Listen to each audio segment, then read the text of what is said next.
Mēs nedzirdam. Ja tu runā, tad mēs nedzirdam. Oksana? Labrīt visiem. Tagad mani.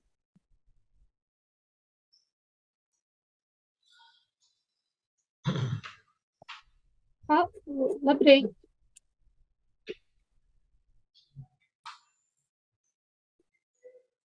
Vai jūs dzirdat? Jā, dzirdam un redzam. Paldies.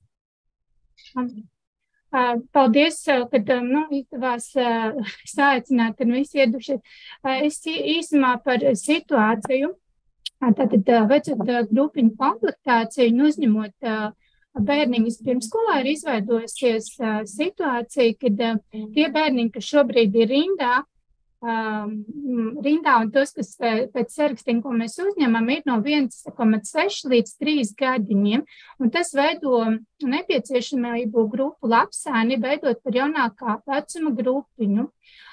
Savukārt no tā izriet, kad tā kā grupiņā ir 20 bērni, tas rada nepieciešamību pēc vēl viena skolotāja palīga grupā, lai varētu nodrošināt kvalitatīvu pedagoģisko procesu.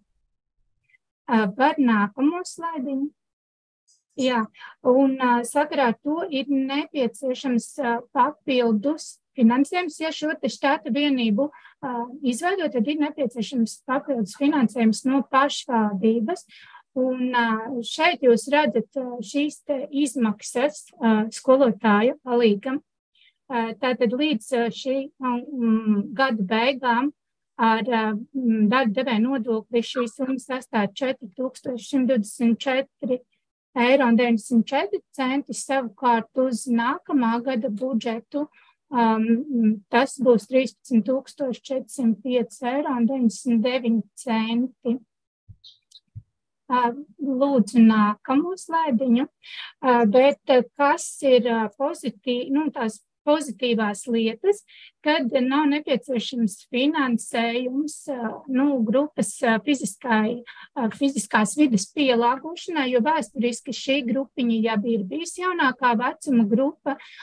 Tur ir tikai nedaudz jāpārkārto un jāsamanģē ar metodiskiem materiāliem, rotaļlietām. Tas neprasīs nekādu papildus finansējumu.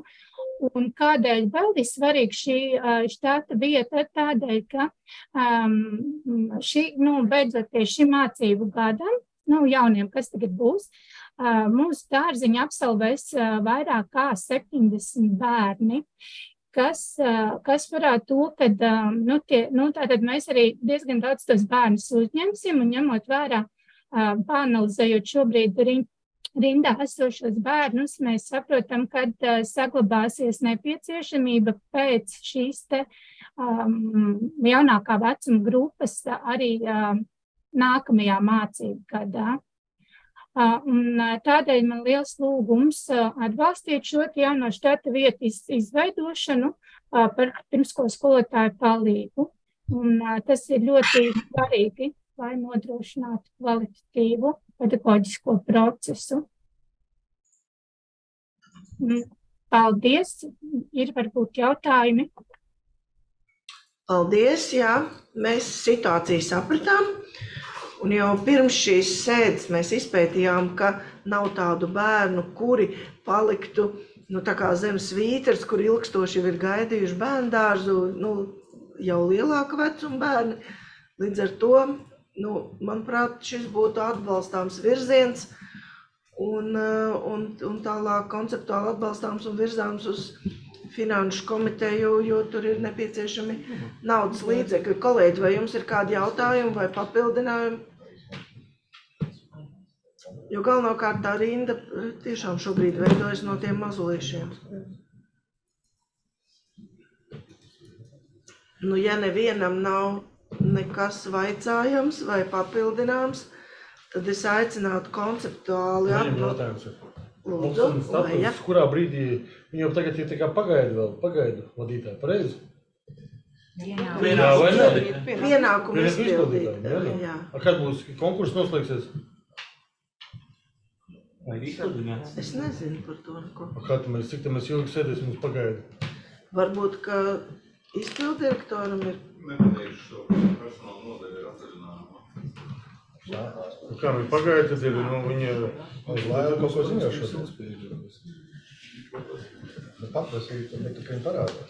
Vispār Laila Raiskuma bija pieslēgusies, es redzēju. Laila, vai tu mūs dzirdi?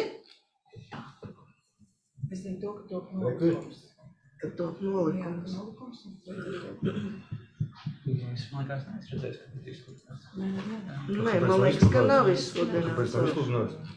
Alieciet, jā, ir jautājumu uz balsošanu, šis neatiecās. Jā, nu, Laila bija parādījusies, es domāju, ka viņa... Kādā statusā šodien ir šī vadītāja. Kolēģi izglītības komitejas deputāti, man ir aicinājums konceptuāli atbalstīt un virzīt šo jautājumu uz finanšu komiteju, jo tur ir finanšu ietekme. Un Jāņa jautājumu, tad, kad parādīsies Laila, uzdosim Lailai. Ja? Es aicinu balsot.